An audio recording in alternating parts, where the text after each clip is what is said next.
Goeiemôre. Dis Woensdag.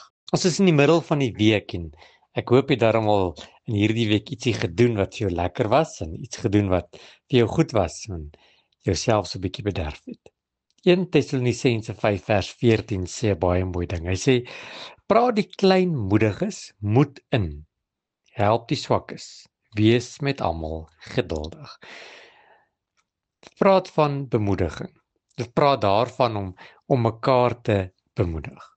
In hierdie ou genadeloose ou wêreld waarin ek en jy leef en werk en waar geld die hoofkarakter geword het en elkeen vir homself is. Die blye boodskap al hoe meer besig is om stil te raak. Word ek en jy opgeroep om mekaar te bemoedig, om mekaar te help, om mekaar aan te spoor en om geduldig met mekaar te wees. Dis 'n uitdagende wêreld daar buite, vol selfsug en waar mense verblind is deur hulle eie ellendes. Waar mense nie tyd het vir mekaar nie en mense se oog nie op mekaar gerig is nie en ons harte hard geraak het vir ons medemens. En wanneer ons iemand sien wat swaar kry, dan wil ons aan die ander kant kyk en 'n ander pad loop dat ons dalk net nie toevallig in so iemand moet vasloop nie. En wanneer iemand geval het, dan kan ons vinnig agter ons hand van hom skinder in plaas daarvan om te bemoedig. Die teksvers sê so mooi, sê: "Praat die kleinmoediges moed in. Help die swakkes en wees altyd genadig."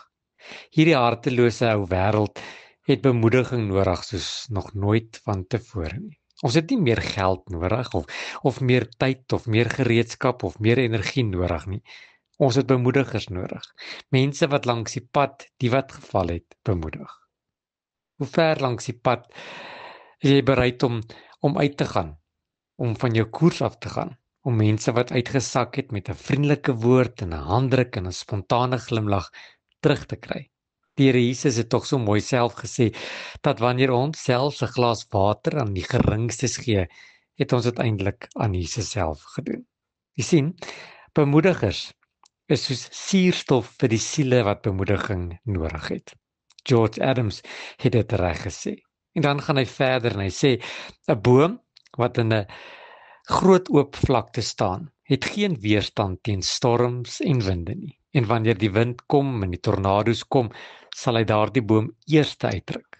Maar 'n boom wat in die middel van 'n plantasie staan, is veilig. Hy's beskut en sal hy baie oud word, omdat hy ander bome het wat hom beskerm." Ek en jy moet daardie bome wees wat ander mense bemoedig, wat ons swakkes kan help en geduldig wees. God skenk aan my en jou soveel geleenthede elke dag. En ek wonder, hoeveel van daardie geleenthede benut ons om ander mense te bemoedig, ander mense op te help en ander mense genadig te bewys. Daar is soveel mense wat smag net na 'n koue beker water, wat hinker na 'n vriendelike gebaar in hierdie ou donker wêreld. En Jesus verwag dit van my en jou, om geduldig te wees en ander mense te bemoedig. My gebed is dat jy vandag net een persoon sal bemoedig en een persoon sal aanhelp en sal aanmoedig om verder te kan gaan. Almagtige God, my liefdevolle Vader, al word mense bekroon met eer en heerlikheid en mag in hierdie wêreld, is dit van korte duur, want alle ware mag en eer en heerskappy, dit behoort aan U. Gee ons vandag net weer opnuut 'n visioen van wie U is en wat U kan doen en wat U vir ons gedoen het. En help ons vandag om mense te bemoedig en aan te spoor soos wat U dit self vir ons gedoen het. Here, my Heiland, dankie dat ek my hoop vandag in U kan plaas en dat ek weet U sal ook vir my sorg. U sal my ook bemoedig totdat U my weer kom haal. Amen.